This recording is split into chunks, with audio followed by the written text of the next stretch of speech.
Hello everyone, welcome to YouTube channel RPSC bio academy. हम जो chapter discuss कर रहे हैं वो है breathing and respiration. Breathing and respiration के अंदर हमने इसकी 2 वीडियोस देख ली थी, जिसके अंदर हमने इसका देखा था डिफरेंस क्या होता है ब्रीथिंग एंड रेस्पिरेशन के अंदर, और हमने इसके अंदर देखा था कि हमारे इसके रेस्पिरेशन के दौरान या ब्रीदिंग के दौरान कौन कौन से जो पार्ट्स हैं वो यूज होते हैं, और हमने उनकी डिटेल भी देख ली थी। तो आज का हमारा जो टॉपिक है वो है लंग्स। हमने इसके अंदर किसके बारे में पढ़ना है? लंग्स के बारे में। हमने कल के लेक्चर में जो एयर है वो एयर हमने ट्रैकिया तक पहुंचा दी थी। कल के लेक्चर में हमने क्या डिस्कस किया था कि कैसे एक नॉस्ट्रल से जाती है सबसे पहले एयर। सबसे पहले कहां से जाएगी? नॉस्ट्रल से। नॉस्ट्रल्स के बाद जाएगी नेजल चैम्बर्स में। नेजल चैम्बर्स के बाद ये जाएगी फेरिंग्स में। यहाँ पर हमने देखा था कैसे यूवुला वर्क करता है, फिर हमने देखा था कैसे एपिग्लोटिस वर्क करता है। उसके बाद हम इसको ले गए थे लैरिंग्स, जिसे हमने क्या बोला था? Sound box. और हमने देखा था लैरिंग्स के अंदर कितनी मसल्स पाई जाती हैं, कितनी कार्टिलेजेस पाई जाती हैं? 9 कार्टिलेजेस पाई जाती हैं। कितने टाइप्स की होती हैं? 6 टाइप्स की होती हैं। फिर हमने देखा था ट्रैकिया। ट्रैकिया हमने कहा था कि 12 to 20 जो 10 to 12 सेंटीमीटर की एक ट्यूब होती है, जो कि हमारी लैरिंग्स के बाद शुरू होती है, और ट्रैकिया के अंदर हायालिन कार्टिलेज की 16 to 20 जो है सी शेप्ड रिंग्स जो है वो पाई जाती है। तो कल के लेक्चर में हमने यहाँ तक देख लिया था, यानी हमने एयर को कहाँ तक पहुंचा दिया था? एयर को पहुंचा दिया था हमने ट्रैकिया तक। अब ट्रैकिया से हम एयर को कहाँ लेके जाएंगे? ट्रैकिया से एयर को लेके जाएंगे हम लंग्स तक। लेकिन उससे पहले मैंने कल क्या बोल रहा था, बारी बारी मैं ये बोल रही थी कि हम ऑक्सीजन आ रही है, ऑक्सीजन आ रही है। तो आप इसको इस तरीके से मत लेना कि हम सिर्फ ऑक्सीजन को ही इंस्पायर करते हैं, क्योंकि हम इंस्पायर किसे करते हैं? हम एयर को इंस्पायर करते हैं। एयर में ऑक्सीजन भी है, एयर में CO2 भी है, एयर में नाइट्रोजन भी है, और एयर में अदर गैसेस भी हैं। तो कंप्लीट एयर जो है वो हमारी बॉडी के अंदर जाती है। हमारे नोज में कोई फिल्टर नहीं लगा हुआ कि सिर्फ जो है ऑक्सीजन ही हमारी बॉडी के अंदर जाएगी। हमारी बॉडी के अंदर कंप्लीट एयर जाती है। लेकिन हमारी बॉडी के अंदर जब गैसेस का डिफ्यूजन होगा, यानी हमारे लंग्स के अंदर भी कौन? हमारी जो एल्वियोलाई है, उस एल्वियोलाई के साथ और जो हमारी ब्लड कैपिलरी है, एल्वियोलाई और ब्लड कैपिलरी के अंदर जो डिफ्यूजन होगा ना, वो O2 एंड CO2 का होता है। इसलिए हम बोलते हैं कि हमारी बॉडी में ऑक्सीजन अंदर जाती है, CO2 बाहर आती है। लेकिन हमारी बॉडी के अंदर O2 भी जा रही है, CO2 भी जा रही है, नाइट्रोजन भी जा रही है, और अदर गैसेस भी जा रही है। और हमारी बॉडी से सिर्फ CO2 बाहर नहीं आ रही है, ये सारी गैसेस बाहर आ रही हैं। जो नाइट्रोजन है ये तो हमारी बॉडी के साथ रिएक्ट ही नहीं करती, तो जितनी अमाउंट में जाती है उतनी अमाउंट में आ जाती है वापस। उसी तरीके से अदर गैसेस भी जितनी अमाउंट में जाती हैं उतनी अमाउंट में हमारी बॉडी से बाहर आ जाती है। लेकिन ऑक्सीजन हमारी बॉडी के अंदर ज्यादा अमाउंट में जाती है, लेकिन कम अमाउंट में आती है। इसलिए हम इसको ये कह सकते हैं कि जो ऑक्सीजन है उसका कंजम्पशन हो गया हमारी बॉडी के अंदर। हमारी बॉडी के अंदर ऑक्सीजन को यूज किया गया, यानी हमारी बॉडी के अंदर क्या गई है? ऑक्सीजन गई है। यानी ऑक्सीजन हमारी बॉडी के अंदर ज्यादा अमाउंट में जाती है, कम अमाउंट में आती है। उसी तरीके से CO2 हमारी बॉडी में कम अमाउंट में जाती है, लेकिन ज्यादा अमाउंट में आती है। तो हम जनरल वे में बोल देते हैं कि ऑक्सीजन को हम अंदर लेते हैं और CO2 को हम अपनी बॉडी से बाहर निकालते हैं। लेकिन जो प्रॉपर कॉन्सेप्ट है वो यही है कि हमारे अंदर कोई फिल्टर नहीं लगा हुआ कि सिर्फ ऑक्सीजन ही जाएगी और CO2 ही बाहर आएगी। हम कंप्लीट एयर को लेते हैं, लेकिन डिफ्यूजन सिर्फ इनका होता है। इनकी अमाउंट में डिफरेंस आता है, तो हम ये कह सकते हैं कि हाँ इनका डिफ्यूजन होता है। तो हम जनरल वे में बोल देते हैं ऑक्सीजन को अंदर लेना और CO2 को बाहर निकालना। तो आज का हमारा जो टॉपिक है हम देखते हैं कि हमारी जो एयर है वो ट्रैकिया से कहाँ आ चुकी है? लंग्स के ऊपर।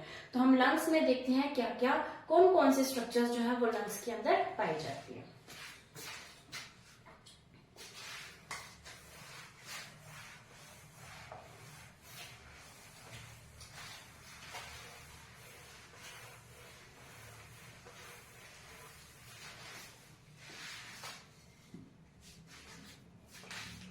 लंग्स की जो स्ट्रक्चर है उसको समझने से पहले हम एक छोटा सा डायग्राम बना लेते हैं।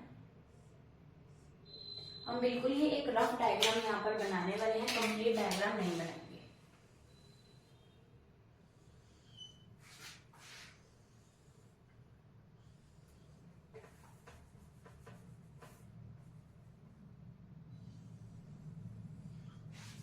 तो हम बिल्कुल ही एक रफ डायग्राम बनाकर चल रहे हैं यहाँ पर लंग्स का। तो हमें देखने को पता मिल रहा है कि यहाँ पर कितने लंग्स हैं, तो हमारे पास 1 पेयर है लंग्स की, यानी एक जोड़ी है हमारे पास लंग्स की। ठीक है, ये लंग्स कैसे होते हैं? ये लंग्स होते हैं सॉलिड, यानी अंदर से खोखले नहीं होते हैं, भरे हुए होते हैं। कैसे होते हैं? सॉलिड होते हैं।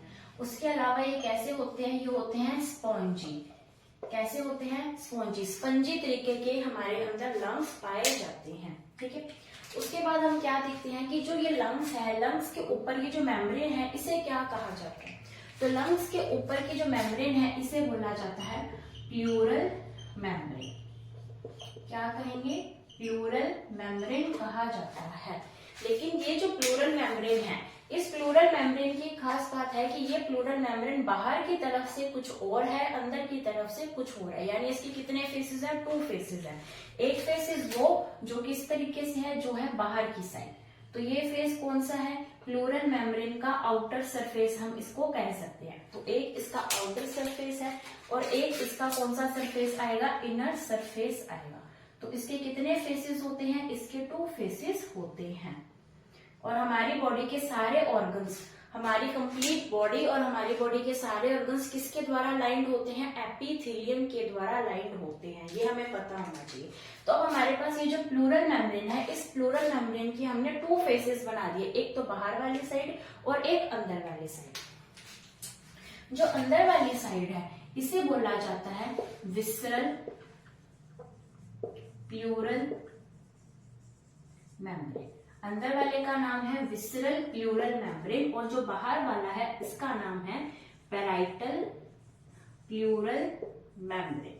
Visceral and parietal pleural membrane. तो ये 2 मेम्ब्रेन, ये किसके पार्ट्स हैं? ये इसी प्लूरल मेम्ब्रेन के 2 पार्ट्स हैं।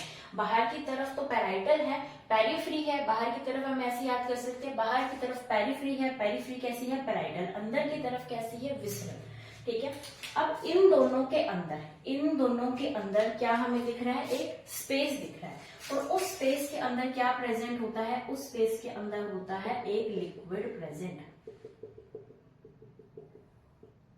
तो इन दोनों के अंदर जो स्पेस है, इस स्पेस के अंदर एक लिक्विड प्रेजेंट होगा और उस लिक्विड को बोला जाएगा प्लूरल फ्लूइड। और ये कैविटी को क्या बोलेंगे हम? Pleural cavity. तो प्लूरल कैविटी के अंदर क्या प्रेजेंट है? Pleural fluid. प्लूरल फ्लूइड किन दोनों के अंदर प्रेजेंट है? Parietal and visceral pleural membrane के बीच वाली जगह पर क्या प्रेजेंट है? प्लूरल फ्लूइड प्रेजेंट है। ठीक है, अब हम डिस्कस करते हैं कि ये हमने इसके 2 पार्ट बनाए हैं, एक विसरल बनाया है, एक पैराइटल बनाया है। तो इन दोनों पार्ट्स के अंदर क्या डिफरेंस है? हमने इसको एक क्यों नहीं कहा? हमने इसको 2 फेसेस क्यों बनाया? क्योंकि ये जो अंदर वाला पार्ट है, ये अलग तरीके के टिश्यू से बना है, जो बाहर वाला पार्ट है, ये अलग तरीके के टिश्यू से बना है। तो जो अंदर वाला पार्ट है, यानी जो विसरल पार्ट है, ये बना है सिंपल स्क्वेमस एपिथेलियम से। किससे बना है? सिंपल स्क्वेमस एपिथेलियम से बना हुआ पार्ट है। कौन सा पार्ट बना हुआ है? अंदर वाला पार्ट, विसरल पार्ट। जो बाहर वाला पार्ट है, पैराइटल प्लूरल मेम्ब्रेन, बाहर वाला पार्ट बना हुआ है येलो फाइब्रस कनेक्टिव टिश्यू। तो बाहर वाला पार्ट जो है वो अलग टिश्यू से बना हुआ है, अंदर वाला पार्ट जो है वो अलग टिश्यू से बना हुआ है। ठीक है, तो ये दोनों अलग अलग से बने हुए हैं, इसलिए हमने इसके कितने नाम दिए हैं? 2 नाम दिए हैं। और इस मेम्ब्रेन को क्या नाम दिया है? Pleural membrane. और इन दोनों के बीच में जो फ्लूइड प्रेजेंट है, उसका क्या नाम है? Pleural fluid. तो अगर इस प्लूरल फ्लूइड के अंदर बैक्टीरिया का इन्फेक्शन हो जाता है, इस प्लूरल के अंदर बैक्टीरिया का इन्फेक्शन हो जाता है, तो उस डिजीज को बोला जाता है प्लूरोसी।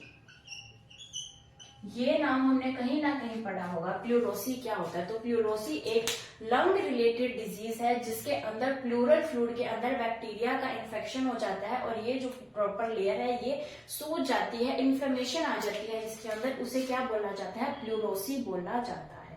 ठीक है, तो हमने इसके बारे में अभी डिस्कस किया। क्या डिस्कस किया कि वन पेयर ऑफ लंग है, सॉलिड है, स्पॉन्जी है, लेयर का नाम है प्लूरल मेम्ब्रेन, लेकिन ये टू फेस्ड है। अंदर की तरफ है सिंपल स्क्वेमस जिसका नाम है विसरल, बाहर की तरफ है पैराइटल प्लूरल मेम्ब्रेन जो की बनी हुई है येलो फाइब्रस कनेक्टिव टिश्यू के अंदर। इन दोनों के अंदर है प्लूरल कैविटी, प्लूरल कैविटी में बना हुआ है प्लूरल फ्लूइड, जिसके अंदर अगर बैक्टीरिया का इन्फेक्शन हो जाए तो क्या बोला जाता है, प्लूरोसी कहा जाता है।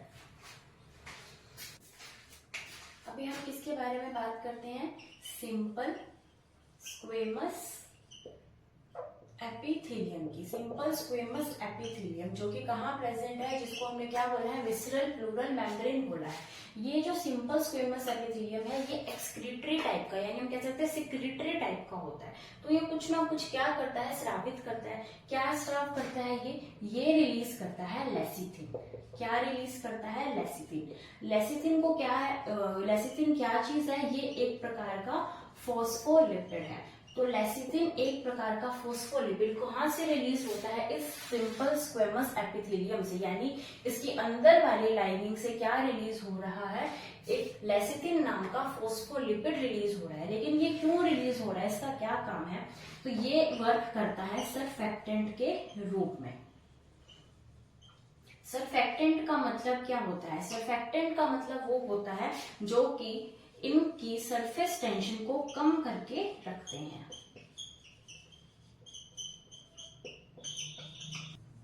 जो लंग्स को चिपकने या पिचकने नहीं देती, यानी ये लंग्स को चिपकने नहीं देगी, या हम क्या कह सकते हैं, पिचकने नहीं देगी।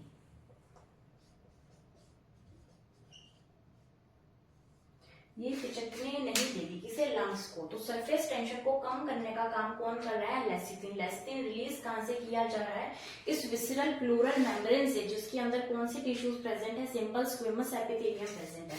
और ये रिलीज कर रहा है जिससे कि जो सरफेस टेंशन है वो डिक्रीज हो जाती है। यहाँ की सरफेस टेंशन क्या हो जाएगी, डिक्रीज, जिससे कि जो लंग्स है वो पिचक नहीं सकते। अब हम डिस्कस करते हैं कि इन दोनों के अंदर क्या ये कंप्लीटली एक लोब की तरह वर्क करता है या ये भी डिवाइडेड होता है। तो अभी हम उसके बारे में डिस्कस करते हैं।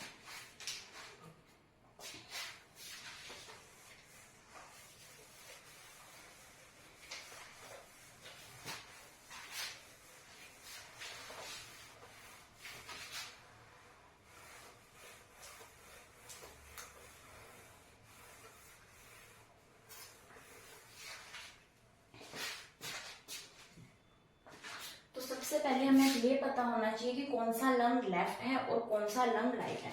तो अगर मैं इसके बिल्कुल सामने खड़ी हो जाऊं तो ये वाला मेरा राइट लंग हो जाएगा, ये वाला मेरा लेफ्ट लंग हो जाएगा। तो हमें भी यही समझना है। तो ये वाला लंग कौन सा हो जाएगा, राइट, और ये वाला लंग कौन सा हो जाएगा, लेफ्ट। अब हमें ये देखना है कि ह्यूमन के अंदर क्या होता है, ह्यूमन बींग्स के अंदर क्या ये जो लंग है ये प्रॉपर एक ही लोब की तरह वर्क करता है या फिर ये लोब्स के अंदर बटा होता है। तो अब हम इसको डिस्कस करते हैं कि जो राइट लंग है ये जो है ये 3 लोब्स के अंदर इस तरीके से बटा होता है। यानी इसके अंदर कितनी लोब्स होगी, 1, 2 एंड 3 लोब्स के द्वारा बटा होगा। और जो लेफ्ट लंग है ये 2 लोब्स के अंदर बटा होगा। तो यानी यहाँ पर कितनी लोब्स आ चुकी हैं, 2 लोब्स आ चुकी हैं। किसके अंदर हम बात कर रहे हैं, ह्यूमंस की। राइट के अंदर 3 लोब्स, लेफ्ट के अंदर 2 लोब्स प्रेजेंट होती है। तो ये जो यहाँ पर हमें दिख रही है ऐसी मेम्ब्रेन जो इनको लोब्स के अंदर बांट रही है, इसका क्या नाम है, इस मेम्ब्रेन का नाम है ट्रांसवर्स फिशर। ये है ट्रांसवर्स फिशर और ये है oblique fissure. Transverse fissure and oblique fissure की हम बात कर रहे हैं। कौन से लोब के अंदर प्रेजेंट होगा, राइट लोब के अंदर प्रेजेंट होगा, जो कि इसको राइट लंग के अंदर प्रेजेंट होगा, जो कि इसको 3 लॉब्स के अंदर डिवाइड करता है। ये वाला जो फिशर होगा इसका नाम होगा ऑब्लिक फिशर। तो लेफ्ट लंग के अंदर सिर्फ ऑब्लिक फिशर पाया जाता है, राइट लंग के अंदर ट्रांसवर्स एंड ऑब्लिक फिशर दोनों पाए जाते हैं। ठीक है, अभी हम नेम करते हैं कि फर्स्ट का नेम क्या होगा, सेकंड का नेम क्या होगा और थर्ड का नेम क्या होगा। यानी यहाँ पर जो फर्स्ट लोब है उसका नाम होगा एंटीरियर लोब, सेकंड का नाम होगा मिडल लोब और थर्ड का जो नाम होगा वो होगा पोस्टीरियर लोब। हम किसकी बात कर रहे हैं? राइट लंग की बात कर रहे हैं। एंटीरियर लोब को हम और क्या कह सकते हैं? सुपीरियर, यानी एंटीरियर लोब या फिर सुपीरियर लोब, पोस्टीरियर लोब या फिर इंफीरियर लोब। तो ये क्या है? लोब्स के नाम है। यानी इस लोब का क्या नाम है? एंटीरियर लोब, या हम क्या बोल सकते हैं? Superior lobe. इस लोब का क्या नाम है? Middle lobe. इस लोब का क्या नाम है? पोस्टीरियर या फिर इंफीरियर लोब। और ये वही है anterior lobe and posterior lobe. तो इसके अंदर टू जो लॉब्स प्रेजेंट है लेफ्ट के अंदर, तो कौन कौन से हैं? Anterior and posterior lobe. और ये हम किसके बारे में बात कर रहे हैं? ये हम बात कर रहे हैं ह्यूमन बींग्स के बारे में। तो ह्यूमन बींग्स के अंदर जो है राइट लोब जो है वो 3 पार्ट्स के, राइट लंग 3 पार्ट्स में डिवाइड होता है, लेफ्ट लंग 2 पार्ट्स में डिवाइड होता है। इसके अंदर ऑब्लिक एंड ट्रांसवर्स दोनों फीचर प्रेजेंट होंगे। लेफ्ट के अंदर सिर्फ ऑब्लिक फीचर जो है वो होंगे। इसके अंदर anterior lobe, superior lobe, middle lobe, posterior या फिर इंटीरियर लोब, ये 3 लोब्स प्रेजेंट होंगे। यहाँ पर एंटीरियर एंड पोस्टीरियर ये जो लोब्स हैं ये प्रेजेंट होंगे। तो हमसे ह्यूमन के बारे में पूछा जा सकता है, लेकिन हमसे क्या है? रैबिट के बारे में भी पूछा जा सकता है। रैबिट के बारे में क्यों पूछा जाएगा? क्योंकि रैबिट हमारे सिलेबस के अंदर है। रैबिट हमारे एनिमल्स वाला जो दे रखा है ग्रेजुएशन पार्ट, उसके अंदर हमारे सिलेबस में क्या दे रखा है? रैबिट। तो रैबिट के अंदर अगर पूछा जाए तो कितने लंग्स जो है लंग्स के अंदर कितने लॉब्स प्रेजेंट होते हैं? तो अगर हम बात करें राइट के अंदर और लेफ्ट के अंदर, तो यहाँ जो चीज रहेगी यहाँ पर रहेगी 4 and 2, यानी यहाँ पर कितने लॉब्स प्रेजेंट है? राइट के अंदर 4, लेफ्ट के अंदर 2, यानी हमारे अंदर क्या रेशियो था? 3+2 का, और यहाँ पर क्या रेशियो रहेगा? 4+2 का। तो रैबिट के अंदर 4+2 का रेशियो रहने वाला है और हमारे अंदर 3+2 का रेशियो जो है वो रहता है। अब अगर हम बात करें कि यहाँ पर जो है कौन सा लोब हमारा एक्स्ट्रा जो है वो आ चुका है, हम उसके बारे में डिस्कस करते हैं। तो यहाँ पर जो लोब होगा वो होगा, सबसे पहले ऊपर सबसे फर्स्ट लोब की अगर हम बात करें तो वो होगा superior azygos, superior azygos lobe. Second lobe होगा एंटीरियर लोब, थर्ड लोब होगा posterior lobe and fourth lobe होगा इंफीरियर एजाइगस लोब।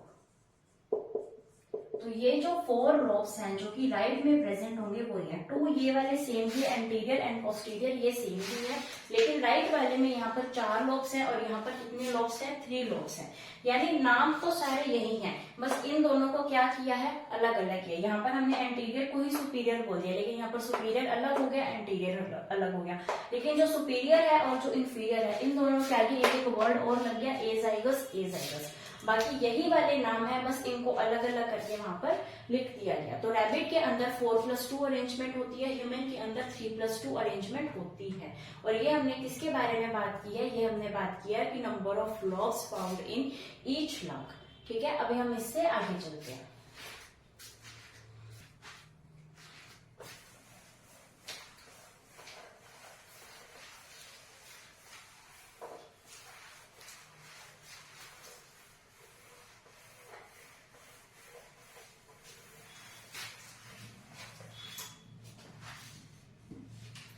अभी हम डिस्कस करते हैं थोरेसिक केज के बारे में। क्या होता है थोरेसिक केज? तो अगर हम बात करें,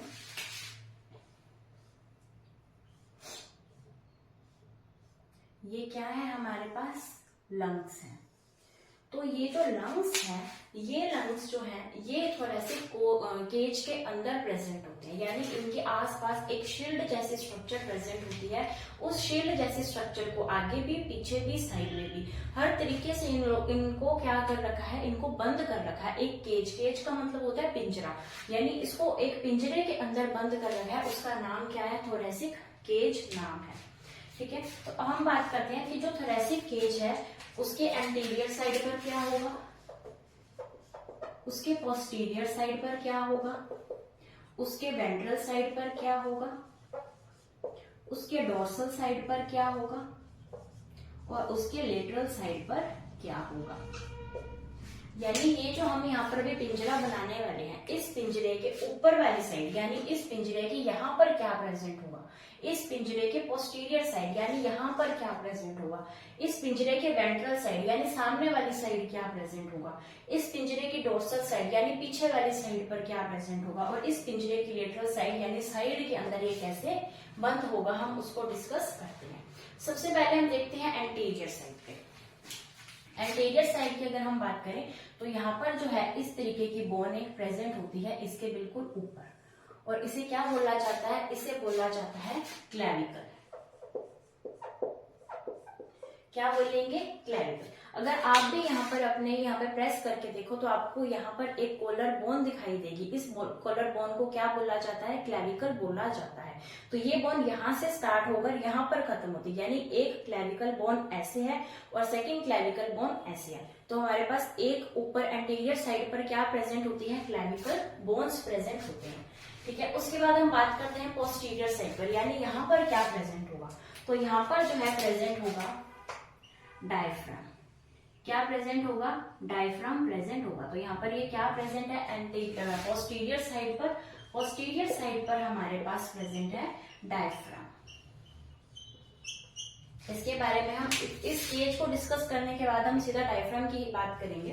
तो इसके नीचे वाली साइड, पोस्टीरियर वाली साइड पर एक डायफ्राम नाम की कोई चीज प्रेजेंट होती है। अब हम बात करते हैं इसकी वेंट्रल साइड पर। इसकी वेंट्रल साइड पर क्या प्रेजेंट होगा, वेंट्रल साइड पर यहाँ पर प्रेजेंट होगी हमारे पास एक स्टर्नम। हमारी जो क्लैविकल है उसके नीचे बिल्कुल एक सीधी बोन जाती है, उसे क्या बोला जाता है, उसे बोला जाता है स्टर्नम। और स्टर्नम को क्या कहा जाता है, स्टर्नम को कहा जाता है चेस्ट बोन। ये क्या है, हमारी चेस्ट बोन है, बिल्कुल सीधी बोन जो हमारे नीचे की तरफ जाती है, इसे बोला जाता है स्टर्नम। ठीक है, तो अब ये जो स्टर्नम है, इस स्टर्नम से यहाँ पर क्या निकलेंगी, इस तरह से रिब्स निकलेंगी। इस तरह से क्या निकलेंगी, रिब्स निकलेंगी, जो कि किसे कवर करेंगी, ये कवर करेंगी इन लंग्स को। तो इन लंग्स को कवर करने के लिए इस स्टर्नम के यानी वेंट्रल साइड से क्या निकल रही है, कह सकते हैं रिब्स। तो स्टर्नम के साथ साथ वेंट्रल साइड पर हमें और क्या दिखेगा, रिब्स दिखेंगी। ठीक है, उसके बाद हम बात करते हैं पीछे वाली साइड, यानी इसकी बैक साइड पर क्या प्रेजेंट होगा, इसकी डोर्सल साइड पर क्या प्रेजेंट होगा। अगर हम डोर्सल साइड की बात करें तो डोर्सल साइड को मैं ऐसे बना रही हूँ, तो यहाँ पर हमारे पास क्या प्रेजेंट होगी, वर्टिबल कॉलम प्रेजेंट होगी। तो यहाँ पर क्या प्रेजेंट है, बिल्कुल नीचे तक क्या प्रेजेंट होगी, वर्टिब्रल कॉलम प्रेजेंट होगी। और ये जो हमारी रिब्स हमने निकाली थी, ये पीछे से जाके किससे कनेक्ट हो जाएंगी, वर्टिब्रल कॉलम से कनेक्ट हो जाएंगी। तो ये पीछे से जाके किससे कनेक्ट हो रही है, वर्टिब्रल कॉलम से कनेक्ट हो रही है। तो ये बैक साइड से किससे कनेक्टेड है, तो यहाँ पर डोर्सल साइड पर क्या प्रेजेंट है, वर्टिब्रल कॉलम प्लस यहाँ पर क्या किससे अटैच हो रही है, रिब्स। यानी पीछे वाली जो साइड है, बीच में हमारा क्या है, वर्टिब्रल कॉलम, और साइड से क्या निकल रही है, रिब्स निकल रही है। और लेटरल साइड में अगर हम इस साइड से इसको देखें तो हमें सिर्फ क्या दिखाई देंगी, रिब्स दिखाई देंगी। तो लेटरल साइड पर पार्श्व सतह से हमें क्या दिखाई दे रही है, रिब्स दिखाई दे रही है। तो ये हमने क्या बनाया है, थोरेसिक केज। ये हमने क्या बनाया है, एक पिंजरा बनाया है, जिसके अंदर हमने क्या देखा, सबसे ऊपर एंटीरियर साइड पर क्या प्रेजेंट है, क्लैविकल। क्लैविकल सबसे लास्ट में क्या प्रेजेंट है, डायफ्राम। डायफ्राम क्या करता है, ये डायफ्राम के ऊपर वाली जो जगह होगी, इस डायफ्राम के ऊपर, यानी अगर हम हमारी बॉडी की डायफ्राम को देखें तो डायफ्राम के ऊपर वाली जगह को हम क्या बोलेंगे, थोरेसिक चैम्बर कह सकते हैं। यानी इससे ऊपर वाला जो भी पार्ट है उसको हम किस नाम से डिनोट करेंगे, थोरेसिक के नाम से। और अगर इस डायफ्राम के हम नीचे की तरफ जाएंगे तो हम नाम चेंज कर देंगे और क्या नाम देंगे, एब्डोमिनल चैम्बर। तो इसको क्या नाम दे देंगे हम, एब्डोमिनल चैम्बर। यानी ये हमारी जो बॉडी है उसको 2 पार्ट्स के अंदर डिवाइड कर रहा है। कौन, जो एब्डोमेन है, ये हमारी इतनी बॉडी को 2 पार्ट्स के अंदर डिवाइड कर रहा है। कौन, डायफ्राम डिवाइड कर रहा है। ऊपर वाले पार्ट को थोरेसिक, यानी जहां पर रिब्स प्रेजेंट है, रिब्स हमारे कौन से चैम्बर में प्रेजेंट है, थोरेसिक चैम्बर में। लंग्स हमारे कौन से चैम्बर में प्रेजेंट है, थोरेसिक चैम्बर के अंदर प्रेजेंट है। ठीक है, लेकिन इसके नीचे वाले जो भी पार्ट्स आएंगे उसको हम किस चैम्बर में लेंगे, एब्डोमिनल चैम्बर के अंदर लेंगे। ठीक है, उसके बाद आती है स्टर्नम। वेंट्रल के अंदर क्या होती है, स्टर्नम। स्टर्नम कौन सी है, ये है स्टर्नम। स्टर्नम को क्या बोला जाता है, चेस्ट बोन कहा जाता है। तो स्टर्नम क्या है, चेस्ट बोन है। उसके अलावा क्या है, रिब्स। रिब्स कितनी प्रेजेंट होती है, हमारी बॉडी के अंदर 12 पेयर्स ऑफ रिब्स जो है वो प्रेजेंट होंगी, यानी 12 जोड़े जो है रिब्स हमारे अंदर पाई जाती हैं। और अगर हम बात करें रैबिट की, तो रैबिट के अंदर कितनी पेयर पाई जाएंगी, तो रैबिट के अंदर 13 पेयर पाई जाएंगी। 13 पेयर्स ऑफ रिब्स किसके अंदर पाई जाएंगी, रैबिट के अंदर। उसके बाद डोर्सल साइड पर क्या है, वर्टिब्रल कॉलम है और हमारी रिब्स है जो कि कितनी है, 12 जोड़ी। और लेटरल साइड पर भी क्या है, रिब्स ही प्रेजेंट है। ठीक है, लेकिन एक चीज यहाँ पर और है कि यहाँ पर ये जो लंग है ना, ये लंग थोड़ा सा यहाँ पर इस तरीके से प्रेजेंट होता है। ऐसे क्यों, क्योंकि यहाँ पर क्या प्रेजेंट है, यहाँ पर प्रेजेंट है हमारा हार्ट। तो कौन सा जो लंग है वो थोड़ा सा अंदर की तरफ यहाँ पर ऐसे प्रेजेंट होगा, तो हम ये कह सकते हैं कि जो लेफ्ट लंग है वो प्रेजेंट होगा। और ये जो यहाँ पर खांच बनी है, क्या बनी है, एक अलग खांच बनी है, इस खांच को बोला जाता है कार्डियक नॉच। क्या कहा जाता है, कार्डियक नॉच कहा जाता है। ये लंग वाले जो डायग्राम है उसके अंदर रहेगा, तो उसको क्या बोला जाता है, कार्डियक नॉच। कार्डियक का मतलब हम हमेशा किससे लेते हैं, हार्ट से लेते हैं। तो हार्ट से बनने वाली नॉच, हार्ट से बनने वाली खांच को क्या बोला जाता है, कार्डियक नॉच कहा जाता है। तो अभी हमने किसके बारे में डिस्कस किया, थोरैसिक केज के बारे में डिस्कस किया, यानी लंग्स जिस पिंजरे के अंदर प्रेजेंट होते हैं हमने उसके बारे में डिस्कस किया।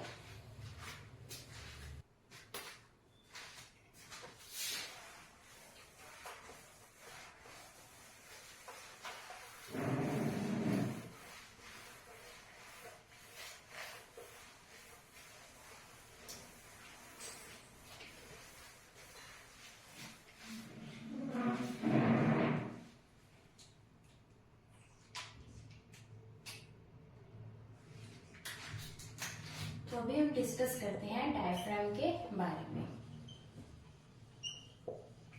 अभी हमने देखा था कि डायफ्राम कहाँ प्रेजेंट होता है, डायफ्राम प्रेजेंट होता है पोस्टीरियर साइड में। किसकी पोस्टीरियर साइड में कह सकते हैं, हम कह सकते हैं लंग्स की पोस्टीरियर साइड के अंदर जो है डायफ्राम जो है वो प्रेजेंट होता है। डायफ्राम के अंदर कौन सी मसल्स पाई जाती है, डायफ्राम के अंदर पाई जाती है रेडियल मसल्स। रेडियल मसल्स पाई जाती हैं, या फिर इन्हें और क्या बोला जाता है, फ्रेनिक मसल्स भी कहा जाता है। तो रेडियल मसल्स ना आकर ऑप्शन में फ्रेनिक मसल भी आ सकता है। तो जो डायफ्राम है उसके अंदर कौन सी मसल्स पाई जाती है, फ्रेनिक या फिर रेडियल मसल्स पाई जाती हैं। ठीक है, तो यहाँ पर इनको जो है, इनके अंदर कौन सी नर्व्स पाई जाती हैं, तो नर्व्स का नाम भी क्या हो जाएगा, फ्रेनिक नर्व्स। अगर वेसल्स पूछ लिया जाए तो भी क्या नाम होगा, फ्रेनिक वेसल्स नाम हो जाएगा। ठीक है, तो फ्रेनिक नर्व्स इसके अंदर होती है, फ्रेनिक वेसल्स इसके अंदर होती है, फ्रेनिक मसल्स इसके अंदर होती है। तो जब भी फ्रेनिक हमारे सामने आ जाए तो हम कह सकते हैं किससे रिलेटेड है, डायफ्राम से रिलेटेड है। तो क्या डायफ्राम जो है वो हर किसी एनिमल में पाया जाएगा, तो डायफ्राम जो है वो मेनली मैमल्स के अंदर पाया जाता है। मैमल्स प्लस किसके अंदर पाया जाता है, ऑर्डर क्रोकोडिलिया के अंदर हमें देखने को मिलता है। और अगर हम इससे भी स्पेसिफिकली बात करें तो मैमल्स के अंदर भी यूथेरियंस के अंदर हमें देखने को मिलता है। तो जिस तरीके का हमें ऑप्शन मिलेगा उस तरीके का आंसर टिक कर दिया जाएगा। वैसे ये स्पेसिफिकली यूथेरियंस के अंदर ऐसे एनिमल्स जो कि कैसे होते हैं, जो विविपेरस होते हैं, जो बच्चे को जन्म देते हैं, किसी एगो को जन्म नहीं देते। यानी हम किसके अंदर डिवाइड करते हैं, मैमल्स को प्रोटोथेरियंस के अंदर डिवाइड करते हैं। उसके अलावा हम कहते हैं कि कुछ कैसे होते हैं, मार्सुपियल्स होते हैं, कुछ कैसे होते हैं, यूथेरियंस होते हैं। और यूथेरियंस वो होते हैं जो कि कैसे होते हैं, विविपेरस होते हैं। ये कैसे होते हैं, ओविपेरस होते हैं। अंडे देने वाले मैमल्स को प्रोटोथेरियंस कहा जाता है और बच्चे देने वाले मैमल्स को क्या बोला जाता है, यूथेरियंस। और मार्सुपियल्स वो होते हैं जो जैसे कि हम पढ़ते हैं कंगारू के अंदर, इनको ओवो विविपेरस कहा जाता है। और प्रोटोथेरियंस के अंदर सबसे अच्छा एग्जाम्पल कौन सा आता है, ऑर्निथोरिंकस। तो ऑर्निथोरिंकस या फिर एकिडना, ये दो ही एग्जाम्पल है जो किसके पढ़ने, हमने प्रोटोथेरियंस के पढ़ने, और ये हम पढ़ भी चुके हैं और कितनी ही बार क्वेश्चन इसमें से आ चुका है। तो जो यूथेरियंस होते हैं, जो कि कैसे होते हैं, विविपेरस, बच्चे को जन्म देने वाले मैमल्स, और इनके अंदर क्या पाई जाती है, ट्रू प्लेसेंटा पाई जाती है। तो ऐसे एनिमल को हम क्या बोलते हैं, यूथेरियंस। तो स्पेसिफिकली बात करें तो यूथेरियंस की, और अगर हम वैसे बात करें तो हम कह सकते हैं मैमल्स के अंदर क्या पाया जाता है, डायफ्राम पाया जाता है। ठीक है, तो हमने क्या देखा, मैमल्स एंड क्रोकोडिलिया के अंदर क्या पाया जाता है, डायफ्राम।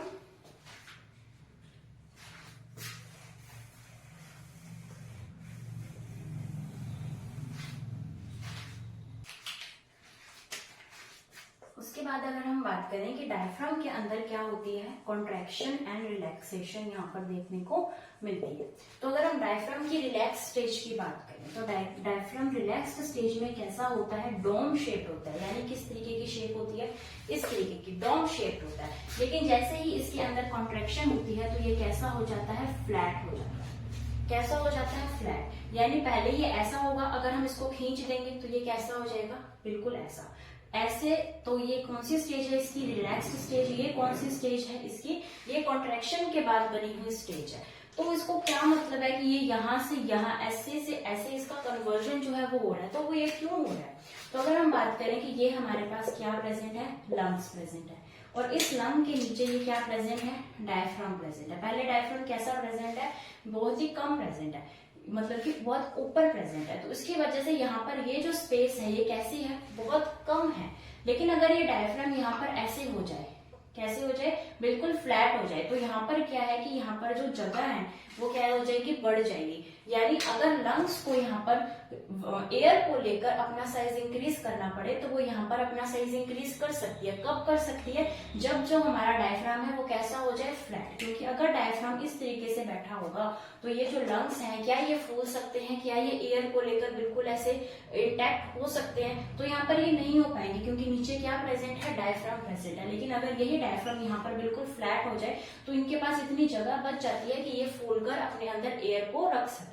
तो इसलिए इनका कॉन्ट्रैक्शन जो है वो होता रहता है। तो ये कॉन्ट्रैक्शन होगा कब, जब हम क्या करेंगे, ऑक्सीजन को या फिर हम क्या कह सकते हैं, एयर को अंदर की तरफ लेंगे। यानी क्या होगा, इंस्पायरेशन, निश्वसन जब होगा, जब इंस्पायरेशन होगा, जब एयर को हमारी बॉडी के अंदर लिया जाएगा, तब इनको क्या है, तब इनको जो है जगह चाहिए फैलने के लिए, तब लंग्स फैलेंगे। क्योंकि क्या भरनी है, एयर को भरना है। तब ये क्या जाएगा, बिल्कुल ऐसे फ्लैट होएगा। यानी ये कब होगा, ड्यूरिंग इंस्पायरेशन, जब हम जो एयर है उसको हमारी बॉडी के अंदर लेते हैं। और ये वापस इस स्टेज में कब चला जाएगा, वापस ये डोम शेप में कब चला जाएगा, जब हम इस सारे एयर को बॉडी से बाहर निकाल देंगे। तब ये जो लंग्स है ये कैसे हो जाएंगे, श्रिंक हो जाएंगे। तो ये डोम शेप कब बनेगा, ड्यूरिंग एक्सपायरेशन। यानी जब हम वही श्वसन करेंगे, जब हम बॉडी से बाहर निकालेंगे। यानी ये इस तरीके से हम इसको बना सकते हैं, क्योंकि ये दोनों ही चीजें चेंज होती रहती है। डोम से फ्लैट बनता रहेगा, फ्लैट से डोम बनता रहेगा। जब डोम से फ्लैट बनेगा तो क्या होगा, इंस्पायरेशन। जब फ्लैट से डोम बनेगा तो क्या होगा, एक्सपायरेशन। और वो हम डिस्कस कर ही चुके हैं कि जो डायफ्राम होता है, उस डायफ्राम को दो कैविटी के अंदर, दो चैम्बर्स के अंदर डिवाइड करता है। ऊपर वाला चैम्बर थोरेसिक कैविटी या थोरेसिक चैम्बर, नीचे वाला चैम्बर एब्डोमिनल चैम्बर या फिर एब्डोमिनल कैविटी। तो आज के लेक्चर के लिए इतना ही। कल जो हम लेक्चर पढ़ेंगे इससे नेक्स्ट वाला, उसके अंदर हम जो रेस्पिरेशन का प्रॉपर मैकेनिज्म है हम उसको स्टार्ट कर देंगे। तब तक आप वीडियो को लाइक कीजिए, शेयर कीजिए, हमारे चैनल को सब्सक्राइब कीजिए। और हमारा जो टेलीग्राम चैनल है, उस टेलीग्राम चैनल पर हम रोज जो है प्रीवियस ईयर क्वेश्चंस को डालते हैं, तो आप उनको प्रैक्टिस करते रहिए। और जो भी क्वेश्चंस डाले जा रहे हैं वो अभी तक जो भी पढ़ाया जा चुका है उसमें से ही डाले जा रहे हैं, तो आप उनको जरूर सॉल्व करके देखिए। और आपके मन में कोई भी डाउट हो तो आप कमेंट सेक्शन पर या टेलीग्राम चैनल पर लिख सकते हैं। और टेलीग्राम चैनल का जो लिंक है वो डिस्क्रिप्शन के अंदर आपको मिल जाएगा। Thank you.